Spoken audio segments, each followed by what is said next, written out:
Monsieur le ministre, pourquoi faut-il nécessairement voter oui au référendum du 20 mars? Il faut voter oui parce que la révision constitutionnelle proposée par le président de la République, son Excellence M. Macky Sall, renforce la démocratie et permettra à notre pays d'entrer dans une ère de stabilité et de paix sociale, et cela en raison de plusieurs facteurs. Le premier facteur, c'est une participation accrue de la population aux décisions. C'est une participation accrue de l'Assemblée nationale avec des pouvoirs d'évaluation des politiques publiques. C'est aussi une participation accrue du Conseil constitutionnel qui aura plus de possibilités d'étudier la constitutionnalité d'un certain nombre de lois. C'est aussi une participation accrue de la population sénégalaise installée à l'extérieur du pays, puisqu'elle aura la possibilité d'élire ses députés.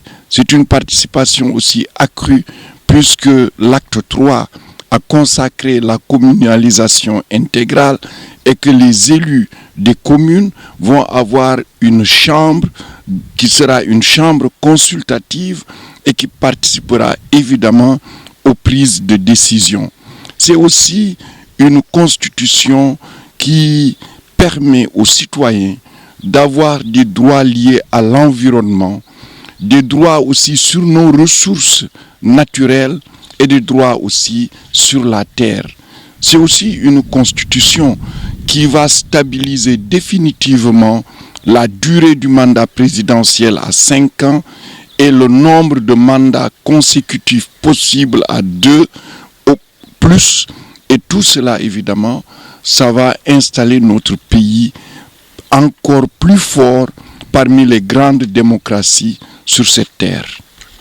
Le président de la République ne s'est-il pas renié sur le quinquennat? Et s'il s'est renié, ne donne-t-il pas la latitude à ses détracteurs de le sanctionner? Le président de la République, il est, comme aime le dire Mansour Mbaye, El Hadj Mansour Mbaye, le gardien de la Constitution. Et on le sait, du président Léopold Sédar Senghor, en passant par le président Abdou Diouf, en passant par le président Abdoulaye Wade, tous ces présidents ont toujours respecté les décisions du Conseil constitutionnel. Et le président Macky Sall est simplement dans la lignée de tous ces présidents et qui fait d'ailleurs que le Sénégal est une grande démocratie, qui est le respect des décisions du Conseil constitutionnel. Sans doute, certains ont eu une confusion dans leur interprétation de ce que le Conseil constitutionnel a décidé, puisque le Conseil constitutionnel a rendu à la fois un avis et une décision. Le Conseil constitutionnel a rendu un avis d'opportunité de tenue du référendum. Et c'était là la question, mais il ne s'est pas arrêté là, puisque le Conseil constitutionnel a joué son rôle, qui est d'examiner article par article la proposition de référendum faite par le président de la République en examinant la constitutionnalité de chacun de ces articles. C'est en ce sens qu'il a demandé des reformulations pour certains articles, il a demandé des suppressions pour certains articles et il a carrément demandé de revoir complètement certains articles. Et c'est dans ce sens-là et dans la continuité de ces décisions depuis les indépendances qu'il a jugé que le président Macky Sall étant élu sur un mandat de 7 ans qui était renouvelable une fois, sa décision, fût-elle la plus forte, fût-elle la plus motivée, n'était pas d'ordre de l'intérêt général, mais était plutôt de l'ordre d'une décision personnelle, et cela ne pouvait pas engager une révision de la Constitution. Et dans ce sens, les 7 ans qui étaient les 7 ans de son mandat ne pouvaient pas être écourtés. Par contre, à la suite de ce mandat, si le président devait se représenter, il ne serait élu que pour une durée de 5 ans. Et cette durée de 5 ans ferait qu'il aurait fait 2 mandats consécutifs. Il ne pourrait plus prétendre à un troisième mandat. Voilà un peu les choses. Aujourd'hui, à Saint-Louis, il y a une vingtaine de partis en constitution.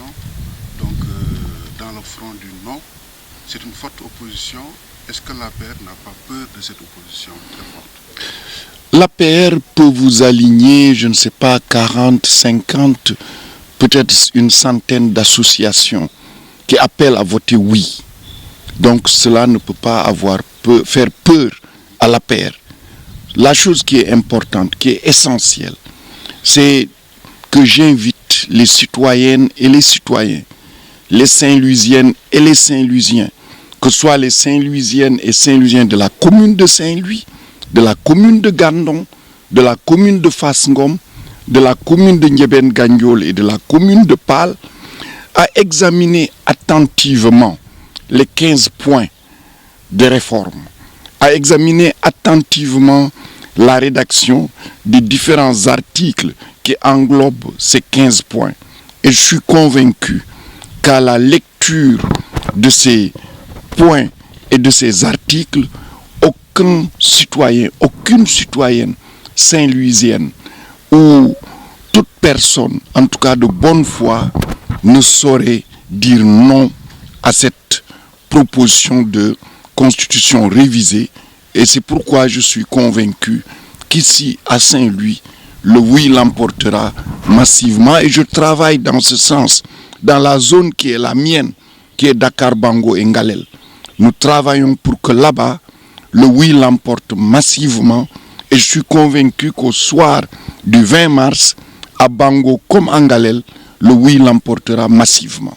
L'APR et ses alliés avaient obtenu 13 000 voix au sortir des élections municipales contre 39 000 voix. Comment comptez-vous combler ce gap? Mais l'APR et ses alliés, vous le savez bien, ce oui nous concerne. Ce n'est pas une question d'ailleurs d'opposition entre l'APR, le PS, l'AFP, tous les partis alliés à l'APR par rapport aux partis d'opposition. Parce que vous le voyez bien, la fracture n'est pas là. Nous sommes là avec un référendum. Et c'est la citoyenne et le citoyen, en leur âme et conscience, qui s'expriment par rapport à la proposition qui est faite. Le parti, sans doute les partis ont pris des positions, mais ce n'est pas ça qui est important. C'est d'amener la citoyenne et le citoyen à donner sa position et à évidemment adhérer à la proposition du président. Et dans ce sens-là, nous sommes convaincus que cet écart n'est pas insurmontable. En tout cas, ce dont je suis sûr et certain, c'est que cet écart à Bango et à Ngalel, nous ferons le maximum là-bas. Le président de la République magnifie votre courage, votre témérité en évoquant votre promenade avec le lion. Qu'est-ce que le lion Niane promet au président de la République?